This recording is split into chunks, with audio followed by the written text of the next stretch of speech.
Hi there. Let's talk about this.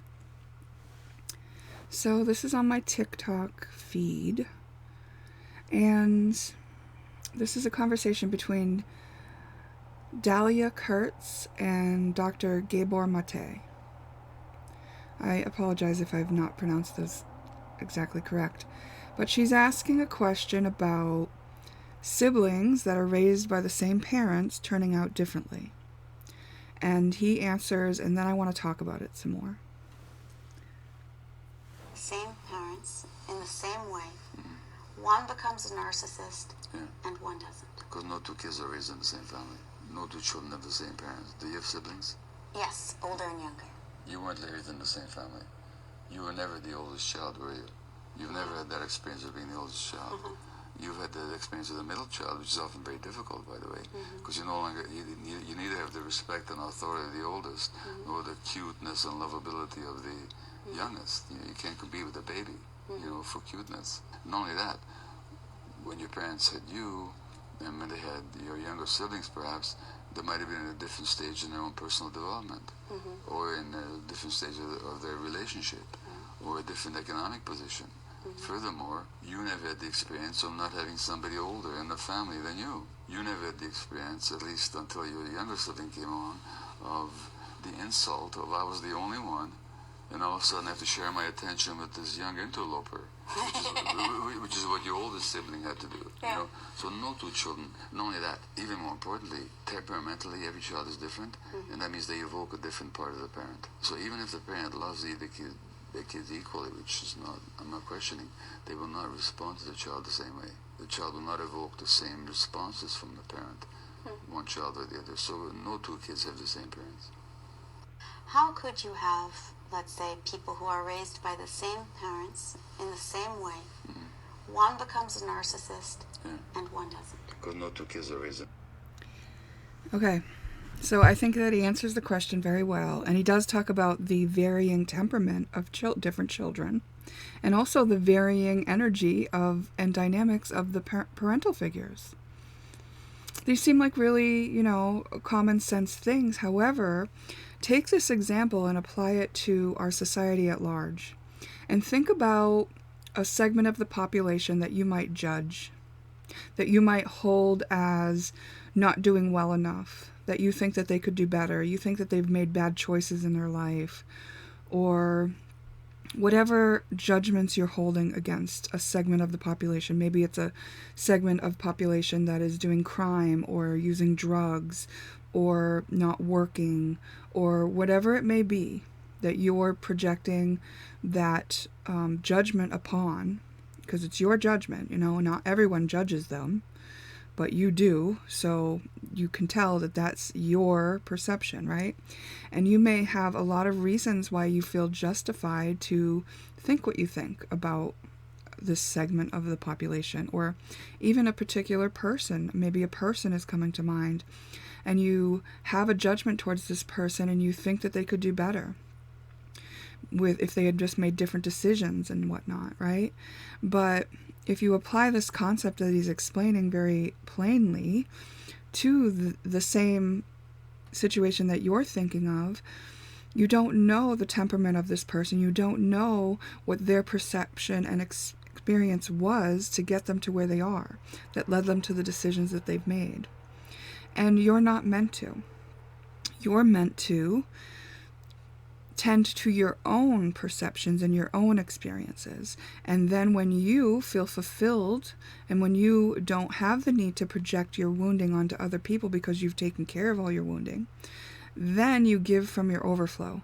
Then when you have something extra and your heart's filled up and you have all that you need, you have this overflow, and you can give that safely to someone that you perceive needs help or is asking for help. There is no judgment in giving help either. It's not that you're looking down upon someone. It's that you are sharing because we're a community of humans. And that's what we do. We help each other. And first we have to help ourselves, right? First we have to take responsibility for ourselves. And maybe you say, oh, well, that's who I judge, is those people not taking responsibility for themselves. But while you do that, while you point your finger at them and say they're not taking responsibility for themselves, you are literally putting your own judgment on them instead of taking responsibility for it and finding out why you have it and healing the pain of it so that you can integrate it and not have to place it on someone else. You don't know better for somebody else's soul plan. You don't know what they came to experience and grow through. You don't know what they need to see before they step into what they're meant to do here. You don't know how low they need to go. You don't know how much they need to suffer.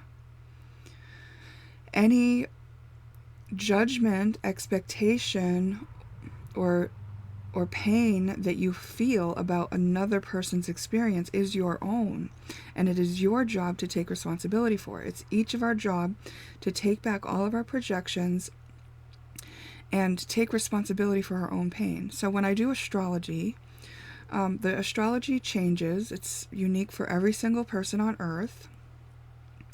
And, you know, if you don't believe in astrology, I would simply say, get somebody to do an astrology reading. Don't just read your horoscope. It's a lot more than that, because the astrology chart shows where all of the planets and asteroids were, at which angles they were affecting you based on the time, date, and location that you were born. These energies are pressing on you in a certain particular way at certain angles.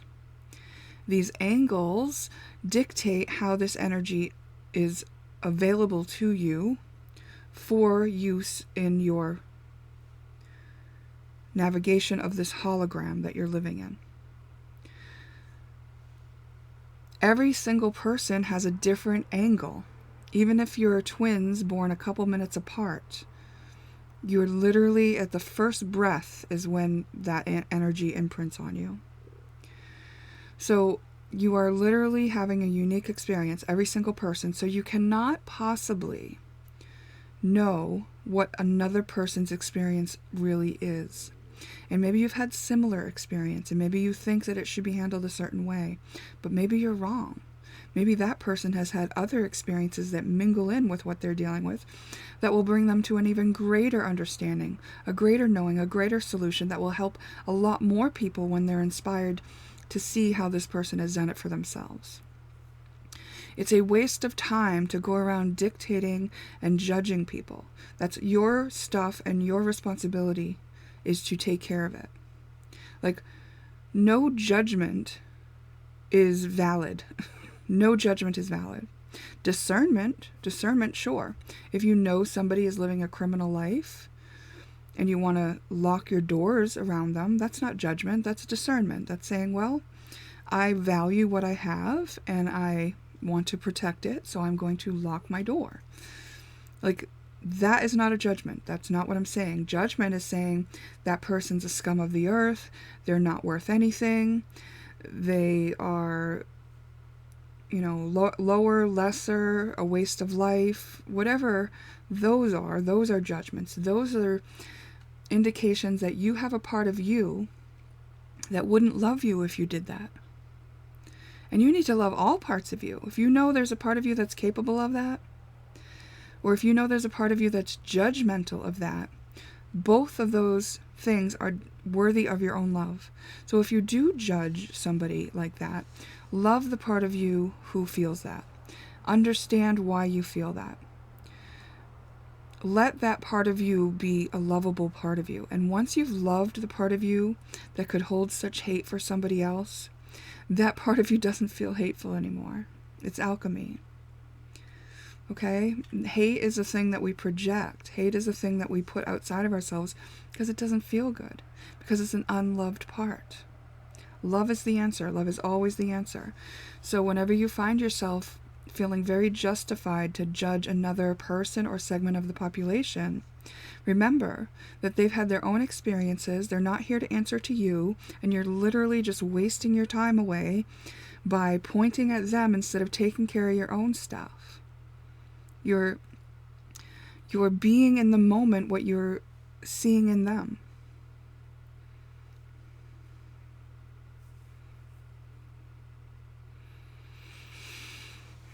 Think about it. What do you have to say? Are you experiencing this? Are you seeing this easily? What do you think when I say it? What do you feel when I say it? Are there any feelings of shame or guilt that come up? Are there any feelings of aha moments? Whatever it is, just be present with it, and if you care to share, we can have further discussions on the topic if you wish. One thing that I've considered doing is having a little live show where we look at somebody's chart every day or every week or whatever, and it would be a way to show people that everybody's unique. Everybody's looking through a different lens. Everybody has different experiences. Everybody has different reasons for making the decisions that they make. And a lot of it can be seen very clearly and explained right in their birth chart. The energies they're working with often heavily influence the decisions they're making. And that's why astrologers can often predict how somebody is behaving within an energy, because there is a predictable way that humans can behave within that certain energy pattern.